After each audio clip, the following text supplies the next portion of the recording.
right, I came across this article, and this is just too funny, man. The amount, I wonder how many examples of this exact thing you could come up with, and how many go under the radar and you never find out that they were fake.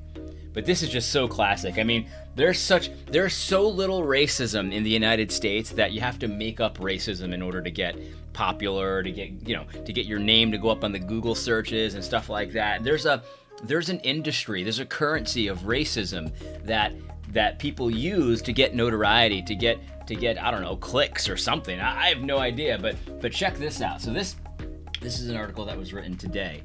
Oregon candidate admits he wrote a racist letter to himself. Our biggest problem is white supremacy, definitely.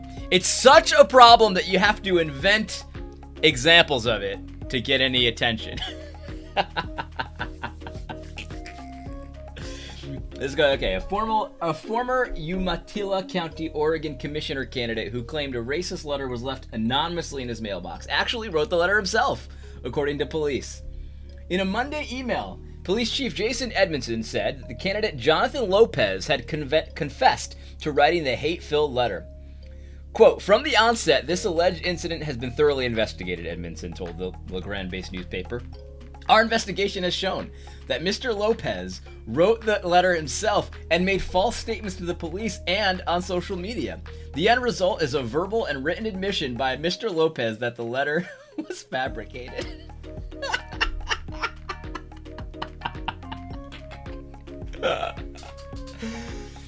This is too classic. You know, I wonder, because here's the thing, like, I know that racism's real, I've experienced racism, but what I definitely didn't do when I experienced racism is make a whole big deal about it. Because to me, if someone's gonna be ignorant and write something racist towards me or say something racist at me, I'm gonna handle it like a man handled it. I'm not gonna go to the papers, I'm not gonna get on Twitter, "Oh my goodness, look at this person so racist towards me," because who cares? I mean, they're stupid. That's like reporting someone for calling you a poopy head.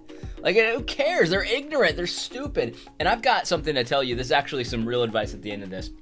But anyway, let's just continue this article, because this is the problem with this stuff. Ready?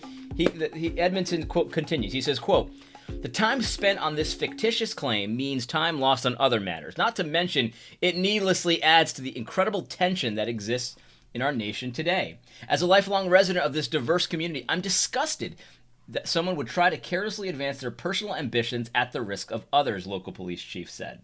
Lopez had allegedly received the letter on June 23rd and posted a copy of it on his Facebook page, which has since been deleted. I wish I could get a copy of this letter easily. I'll look for it after this. I can't wait to see what this letter says. Quote, "I have lived in a life full of obstacles and challenges," he wrote in the caption, "including racism. There's no room or tolerance of that."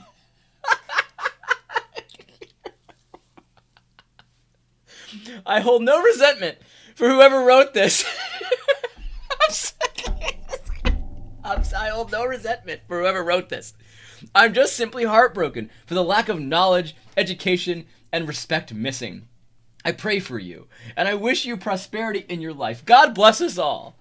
The letter was full of derogatory and racist terms addressed at Mr. Lopez. Quote, "Don't waste your time trying to become anything in this country. We will make sure you never win and your family suffers, along with all those effing Mexicans in the area." Letter signed by America read. Oh, man. Oh,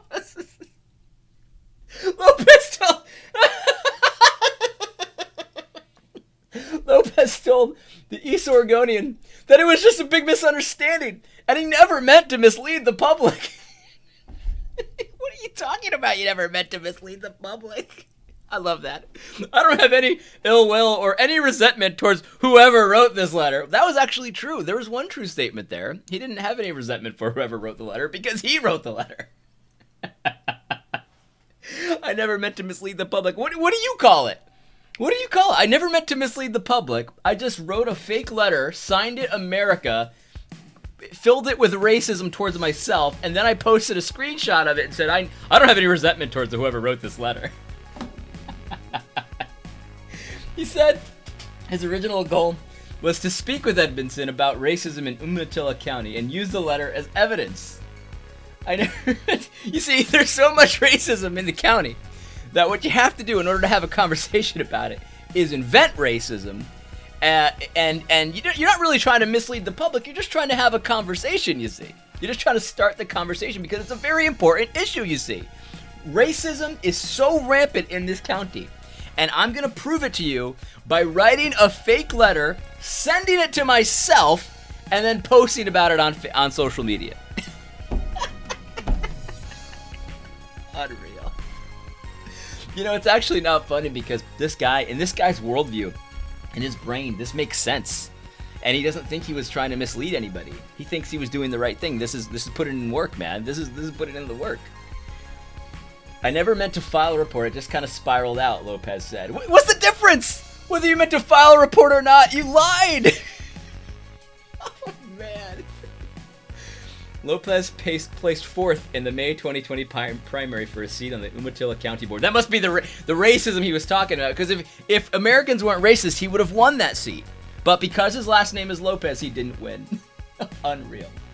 The police are also forwarding the information to the district attorney's office regarding the possible fraudulent statements in Lopez's entry in the May 2020 voter's guide about his background and education. So, obviously, what they're saying is he's just a liar. So he lies all the time. It's not just this letter. He was lying about his education or something or that, something or other, all that kind of stuff. And the law of God says whatever would have happened to the guy if they caught him for sending this racist letter, it probably would have been a hate crime or something like that.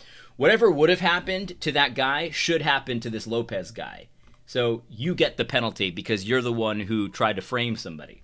Now, talk to you about something real. Because I just said in the beginning of this, I've experienced racism and I didn't do anything. I just, I experienced it. I said, that's stupid. And I went about my merry way. And I think that this is something that, maybe it'll help you, maybe it won't. I'm not sure. But let's dive into how you should respond to any kind of disrespect. It doesn't have to be racist disrespect. It could be any kind of disrespect. If you're constantly one of these people that's feeling disrespected, and you respond to the disrespect like how dare you disrespect me, or you respond with anger, or you respond with violence, and you just constantly have this chip on your shoulder like everyone's trying to disrespect me all the time, I have a suggestion for you. You might want to take a good look in the mirror. You might want to look at yourself, because what I've noticed in my own life, maybe you can use this has been helpful to me, is that people say disrespectful stuff to me all the time, all day long. In fact, someone on YouTube today in the comments, I mentioned my kids and how I'm raising them in the fear and admonition of the Lord, and he said that that's tantamount to child abuse, right? Like, so I'm abusing my children for raising them Christian. He said he feels bad for my children, my three sons. It's a very disrespectful thing to say, but I didn't feel disrespected by that because why would I? I mean, it's what God says in His Scripture. It makes perfect sense, and I don't feel any guilt about the way I deal with my children. I don't think I've ever disrespected myself by degrading myself in such a way that I've treated my kids unfairly or something like that. Like, that's not a problem for me, and so I didn't feel disrespected. He meant to disrespect me. The words were intentionally disrespectful, but I didn't feel disrespected. And what I've noticed in my life is, when I feel disrespected the most, often what's really going on is that I've disrespected myself first. And so because I'm disrespecting myself, all of a sudden other people's words have a lot more impact on me. And it doesn't have to be disrespectful words. Usually when I've sinned, or if I've indulged in something I shouldn't have, or maybe I've been lazy that day or something like that, or maybe I've neglected to do something I should have done, and I'm feeling kind of like I didn't respect myself. I didn't keep my word. I just sat around watching YouTube videos when I was supposed to be working. Like, I disrespected myself that day.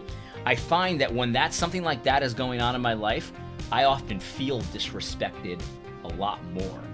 And it could be the same comment that somebody makes to me or my wife makes to me. And in one instance, I won't feel disrespected. In the other instance, I will. And I think it has a lot to do with my own behavior and what I've been doing. What I've noticed is when I'm having victory over my sin, and when things are clicking on all cylinders, chugging along, and things are going really good, people could say outlandish stuff to me. I had one lady that said that I was supporting sex trafficking, even though I believe that sex traffickers should be given the death penalty. She said in public that I support sex traffickers and stuff like that. Just the other day, a guy who actually used to like me, he used to support what I do, just the other day he told me that I support spousal abuse or something like that. It made no sense in his point. But so those are two disrespectful things, but I didn't feel disrespected in either case because I respected myself during those times. I wasn't doing anything that I shouldn't have been doing. I wasn't being lazy. I wasn't doing things that were disrespectful to my own self, my own status as one of God's children. Like, so that's what I'm saying. Like, if you're one of these people that's always out there feeling disrespected, oh, we can't believe how much he disrespected me and stuff like that, I would start with yourself. Take a good look in a mirror. Make sure you have a clean conscience. And I'm not saying it definitely is you, but I'm just saying in my own life, I've found that when I feel disrespected all the time, it's because I don't have a clean conscience. I'm doing something I shouldn't be doing, or I'm not doing something I should be doing, or I'm being lazy, or whatever it is. You know what I'm saying? So that's just a piece of advice for me. There's a very big difference between someone disrespecting you and you feeling disrespected. You see, people can insult you all day long, but you don't have to take the insult. You see, an insult can't be given; it can only be taken. And so, people will say all kinds of insulting stuff to me all day long. I've noticed that when I actually feel insulted, when I feel bad about it, it's because I don't have a clean conscience. And so maybe you could take that advice. I don't know. Maybe it'll help you. Maybe it won't. Anyway, I thought that this article was hilarious. I'll see you in the next video. I hope you found this one helpful. God bless.